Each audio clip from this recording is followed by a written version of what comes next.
Привет, с тобой Артем Spitfire, и я хочу представить твоему вниманию крамп-туториал для людей, которые хотят разобраться в крампе, осознанно понимать все, что происходит вокруг, не просто повторять движение, а понимать, зачем это движение нужно. Также в моих туториалах много рассказывается не только о движениях, а и понятиях, техниках, практиках. Я уже сделал первый пак, первую подборку самых основных занятий для человека, который хочет начать танцевать крамп. В этом паке у нас 10 занятий. Самое первое занятие у нас начинается с армплейсментов. Я рассказываю, что это такое, показываю примеры, рассказываю, как этим пользоваться и для чего это нужно. Потом идут позы, позиции и не менее важная составная, которую я втулил в самое первое занятие, о которой очень мало говорят, это эмоции. А на втором занятии у нас будут подниматься 4 темы. Первое — это bounce, простолюдинскими словами это просто кач. Speed control — это контроль скоростей, что это такое, как они их применять, алгоритмы этого понятия. Также контрол, не body control, как многие профессиональные дэнсеры могут подумать, а просто контроль как отдельное самостоятельное понятие. И это travel, перемещения, типы перемещения, зачем они нужны и нужны ли они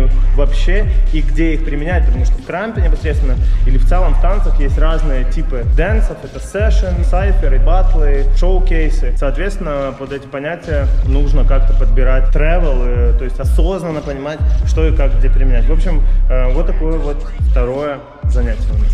Ну а третье занятие посвящено теме Focus Point. Focus Point — это взгляд. На занятии мы разбираем полностью все моменты, где его применять, лайфхаки, секретики. Focus Point — третье занятие. А четвертое занятие посвящено таймингу и даунтайму. Тайминг — это умение распоряжаться временем для всего. Для скоростей, для движений, для остановок. И даунтайм — это тоже интересная штучка, которую я расскажу уже непосредственно в самом четвертом туториале. Вроде бы это занятие номер 4. Ну что, идем дальше. Тема следующего урока — switch и triple switch. Прикольные темки тоже есть на этом занятии, советую. Смотри, и шестое занятие на тему верхнего уровня и прыжков в целом, как отдельного понятия. Очень познавательно, очень много новых тем даже для себя я нашел в этом занятии. На занятии номер 7 мы будем учить смены уровней, как менять уровни и зачем это нужно. Короче, смены уровней. Не просто понятие смены уровней, а именно конкретно переходы с стандартного уровня в партерный уровень вниз и переходы с партерного уровня в стандартный уровень. Очень много там есть вариаций, как оказывается. Ну, короче, чекай.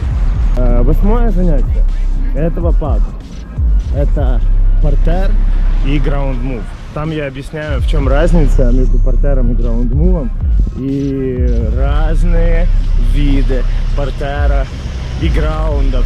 Короче, очень важное занятие для всех крамперов, потому что очень мало крампа у нас внизу. И мы приступаем к 9-му занятию, предпоследнее занятие, очень самое насыщенное занятие. Я буду зачитывать, потому что тем очень много, боюсь что-то упустить. Первая тема, которая поднималась на занятии, это тема уровней. Все, что касается уровней. Следующее — это направление. Интересная тема, есть над чем задуматься. Потом у нас размер, крамп-размер. Интересная новая тема, которую очень мало кто задвигает. Потом повороты, вращения. Следующая тема — стороны.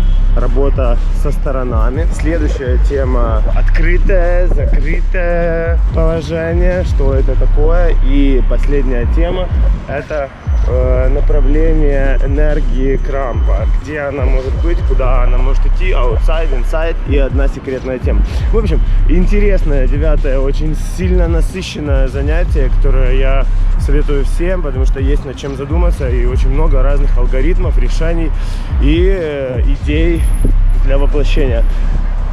9-й урок крутой. Приблизились к последнему, 10-му занятию первого пака, которое посвящено крамп-хореографии под мой трек. И в этой хореографии собран весь перечень тех элементов, которые я рассказывал, показывал, давал на предыдущих 9 занятиях. Ты должен взять это, потому что это полезно будет для всех стилей, для всех танцоров, для всех людей. Очень прикольные понятия, о которых вроде бы все знают, но мало кто юзает осознанно. Первый пак туториалов осознанный крамп. Все, до встречи. Всем пока. С тобой был Артем Spitfire. Бэм-бэм-бэм.